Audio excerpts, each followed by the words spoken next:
ഓം ശ്രീ ഗണേശ ശാരദാ ഗുരുഭ്യോ നമഃ.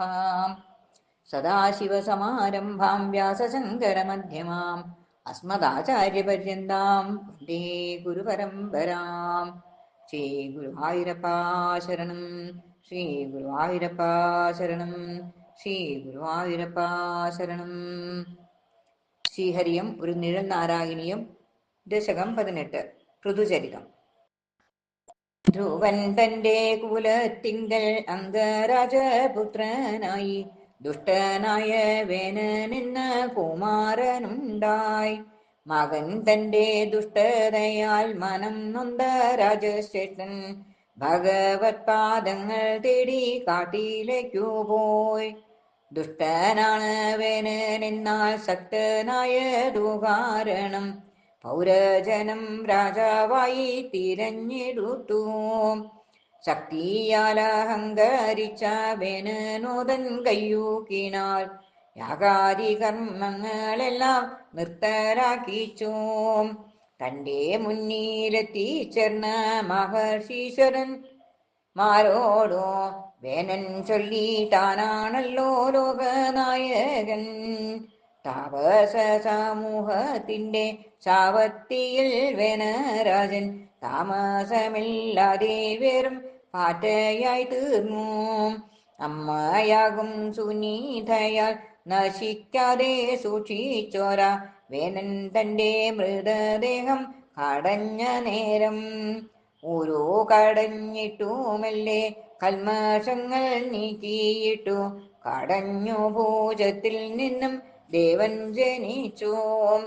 പൃഥുവെന്ന വിശൂദനായി ഭഗവാനിയ വീടുന്ന താപസ സമൂഹത്തിന്റെ ഉപദേശത്താൽ വേനപീഡ മൂലം സമ്പത്തെല്ലാം ഉള്ളിൽ സംഭരിച്ച ഭൂമിയെ തൻ വില്ലുകൊണ്ടു നിലയ്ക്കു നിർത്തി.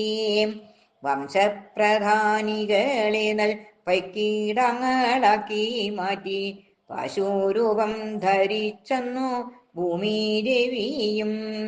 യശസ്സേറും സാധനങ്ങൾ കറന്നെടുക്കാനായിട്ടു അശാന്തി നാശകാനിയും സൗകര്യമാക്കി.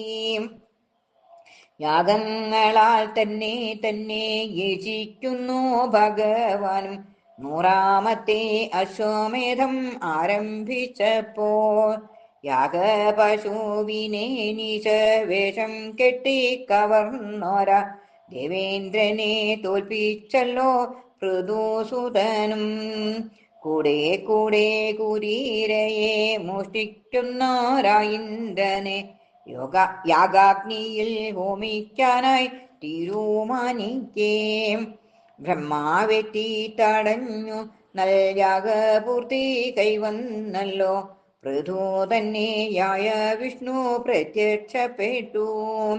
വിഷ്ണുദത്തമായിട്ടുള്ള ദൃഢഭക്തി കൊണ്ടു പൃഥു ഗംഗാതീരെ സത്രത്തിങ്കലിരിക്കും കാലം മുനിമാർക്കു ധർമ്മോപദേശത്തെ കൊടുത്തിടും നേരം മുന്നിൽ കണ്ടു സനകാദി മുനിശ്രേഷ്ഠരെ. സനകാദി മുനിജനം ഉപദേശം ചെയ്ത ജ്ഞാനം പൃഥുവിനെ മോക്ഷമാർഗത്തിങ്കലെത്തിച്ചു. പൃഥുവായി അവതാരം ചെയ്ത ശ്രീ ഗുരുവായൂരപ്പ അടിയന്റെ രോഗം വേഗം മാറ്റി തരേണേ. ശ്രീകൃഷ്ണാർപ്പണമസ്തു.